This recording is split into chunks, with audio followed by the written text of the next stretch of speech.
বান্ধবীর সাথে নিজের বয়ফ্রেন্ডকে আপত্তিকর অবস্থায় দেখে পাথর হয়ে গেল ইফা। হাত থেকে টপাটপ রক্ত ঝরছে, রক্তে সাদা রঙের ফ্লোর রক্তিম আকার ধারণ করেছে। এখনও হাতের মুঠোয় গ্লাসের টুকরোগুলো বন্দি।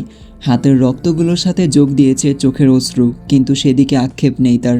একটু আগে দৃশ্যগুলো চোখের সামনে ভাসছে। গ্লাস ভাঙার শব্দে ইফার হুঁশ না ফিরলেও বাকি দুজনের ফিরেছে। দাঁতে দাঁত চেপে সব কিছু সহ্য করছে ইফা, কিছু বলার শক্তি খুঁজে পাচ্ছে না। সব কথাগুলো গলায় দলা পাকিয়ে আটকে আছে, মুখ অবধি আসছে না। যেই দুজনকে পৃথিবীর সবচেয়ে বেশি ভালোবাসত, বেশি ভরসা করত, তারা এইভাবে ঠকাতে পারে ধারণা ছিল না ইফার। ইফার জানা মতে আজ ছিল তার বয়ফ্রেন্ডের জন্মদিন, তাই সারপ্রাইজ দেওয়ার জন্য বলেছিল আজকে আহিরের সাথে মিট করবে না। সারপ্রাইজ দিতে সে নিজেই এত বড় একটা সারপ্রাইজ পেয়ে যাবে ভাবতে পারেনি। দুর্বল পায়ে বেরিয়ে আসতে চাইছে, হাত ধরে আটকে দিল আহির। ইনোসেন্স ফেস করে বলল, please 1 minute Ifa, I can explain. আহিরের মুখের দিকে তাকিয়ে ঘৃণায় মুখ ফিরিয়ে নিল ইফা। এক ঝাটকা দিয়ে নিজের হাতটা ছাড়িয়ে নিল। অপর হাতে থাকা শপিং ব্যাগগুলো ছুঁড়ে মারল মুখের উপর। শার্টের কলার চেপে গর্জে উঠল সে। কি এক্সপ্লেন করবি তুই? আমাকে খুকি মনে হয় তোর কাছে? ভালোবাসি বলে তো সব দোষগুণ এড়িয়ে যাব? কখনো না। Ifa please try to understand, তুমি ভুল দেখেছো। কথাটা ইফার হাতের উপর হাত রেখে বলল। সাথে সাথে ঠাস ঠাস দুটো চড় পড়ল আহিরের গালে। গালে হাত দিয়ে বিরক্তিকর চোখ ইফার দিকে তাকিয়ে আছে। রক্তাক্ত হাত দিয়ে চড় মারাতে কাচের কিছু টুকরো ঢুকে গেল আহিরের মুখে। কোনটা ইফার রক্ত, কোনটা আহিরের রক্ত, হাজারবার চেয়েও খুঁজে আলাদা করা সম্ভব নয়। নির্ঘাত নিজের জীবনের সব খরচ ইফা বহন করে, না হলে দুটো চরের বদলে 18টা চর পড়ত ইফার গালে।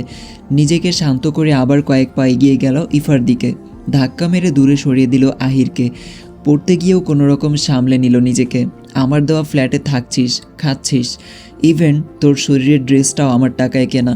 লজ্জা করেনি একবারও আমার টাকায় বেঁচে থেকে আমার সাথে বেমানি করতে?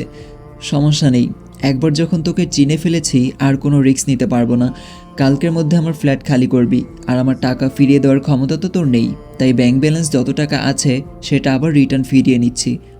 ইফা তুই, করুণ সুরে কথাটা বলল সারা। একদম চুপ, একটু আগে তুই আমাকে ফোন করে কি বলেছিস মনে আছে? এখন একটি অ্যাড চলবে, আপনারা চাইলে স্কিপ করতে পারেন। ওয়ানেক্স হচ্ছে সবচেয়ে বিশ্বস্ত বুকমেকার। পিএসজি এবং সিরিয়া এই অ্যাপের অফিসিয়াল পার্টনার। এই অ্যাপে আপনি cricket, football, tennis live match দেখতে এবং তাদের স্কোর ভবিষ্যৎবাণী করে সহজেই অর্থ উপার্জন করতে পারবেন। সেই সাথে বিএমডব্লিউ গাড়ি, আইফোন, ল্যাপটপ এবং আরও অনেক নগদ পুরস্কার জেতারও সুযোগ রয়েছে। এই অ্যাপটিতে আপনি crash, crystal, under and over 21 ইত্যাদি গেম খেলে সহজে আয় করতে পারবেন। আপনি বিকাশ, নগদ, রকেট ব্যাংক, ক্রিপ্টো, পেপাল এবং অন্যান্য সহজ পদ্ধতির মাধ্যমে সহজেই আপনার জেতা টাকা তুলতে পারবেন। এখানে আপনি 24 ঘন্টা 7 দিন গ্রাহক সহায়তা পাবেন। তাই এখনই গুগলে ওয়ানেক্স সার্চ করে প্রথম ওয়েবসাইটে গিয়ে রেজিস্ট্রেশন করুন। আর হ্যাঁ, রেজিস্ট্রেশনের সময় আমার প্রোমো কোড ওয়ানমারুফ ব্যবহার করে প্রথমবার ডিপোজিটে 20,000 টাকা পর্যন্ত জেতার সুযোগ পান।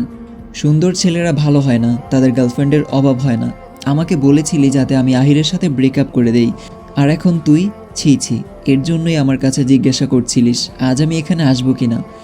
কথাগুলো বলে নিচ থেকে পুনরায় শপিং ব্যাগগুলো তুলে নিল। উপস্থিত দুজনের মুখের দিকে তাকিয়ে ক্ষিপ্ত দৃষ্টি দিয়ে রুম থেকে বেরিয়ে এলো।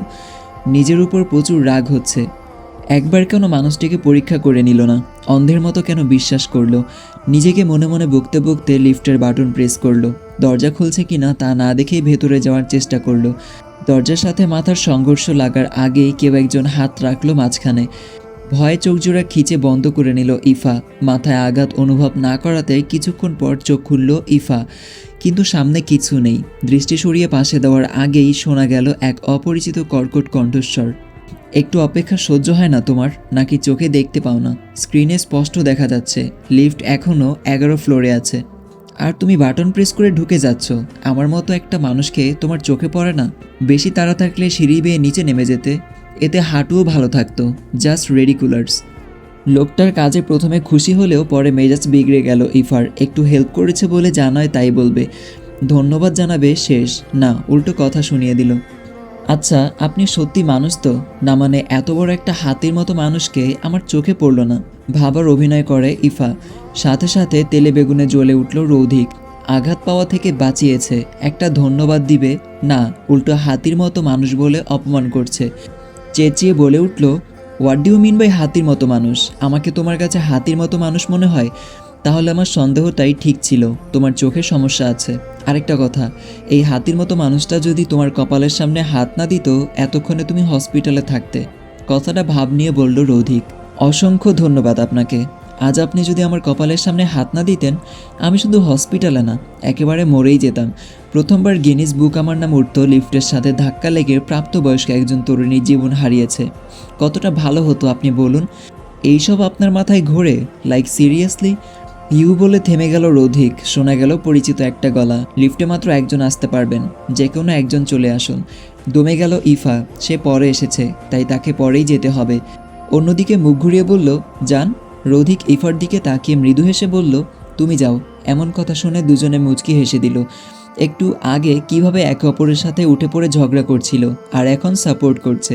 লিফটম্যান দ্বিতীয়বার তাড়া দিলে রৌধিককে রেখে ইফা দ্রুত উঠে পড়ল লিফটে। রৌধিকের কিছু বোধগম্য হওয়ার আগেই লিফটের দরজা বন্ধ হয়ে গেল। ভেতর থেকে শোনা গেল এক কাষ্ঠ হাসির শব্দ, সাথে কিছু কথা।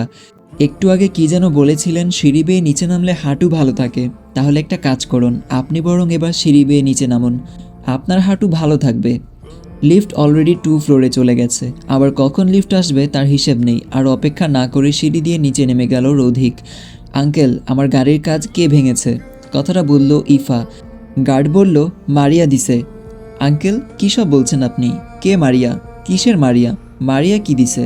আমি আপনাকে জিজ্ঞেস করছি, আমার গাড়ির কাজটা কে ভেঙেছে? মারিয়ার খবর নয়। আজব। আমি তো সেটাই বলতেছি, আপনার গাড়ির কাজ কালো শার্ট পরা একজন প্রাপ্তবয়স্ক ছেলে ভাঙিয়া ফেলাইছে। ছেলেটা ভেঙে ফেললেও আর আপনি দাঁড়িয়ে দাঁড়িয়ে দেখছেন? তাহলে আপনাকে কেন রাখা হয়েছে? আটকালেন না কেন? বাইকের কন্ট্রোল হারিয়ে আপনার কাচের উপর মারিয়া দিছে। সব কিছু বুঝিবার আগে হইয়া গেল। আমি কিছু করতে পারি নাই। যে ছেলেটা আমার গাড়ির কাজ ভেঙেছে সে এখন কোথায়? এখন অ্যাপার্টমেন্টের ভেতরে আছে, যায় নাই। একবার মনে হচ্ছে আহির গাড়ির কাজ ভেঙেছে, পরক্ষণে আবার মনে হচ্ছে ইফা নামার আগে সিঁড়ি বেয়ে নেমে কাজ ভেঙে আবার পালিয়ে যাওয়া সম্ভব নয়। সব কিছু কেমন কাকতালীয়। এখন ছেলেটাকে ফোর্স করলে হয়তো কিছু টাকা ধরিয়ে দেবে, এর চেয়ে বেশি কিছু করতে পারবে না। কিন্তু এই সামান্য ব্যাপার নিয়ে কোনো রূপ ঝামেলায় জড়াতে চায় না ইফা। হাতে থাকা শপিং ব্যাগগুলোর গাড়ির দিকে এগিয়ে দিয়ে বলল, এগুলো কোনো অসহায়কে দিয়ে দিবেন। তারপর দ্রুত গাড়িতে উঠে বেরিয়ে গেল বাড়ির উদ্দেশ্যে।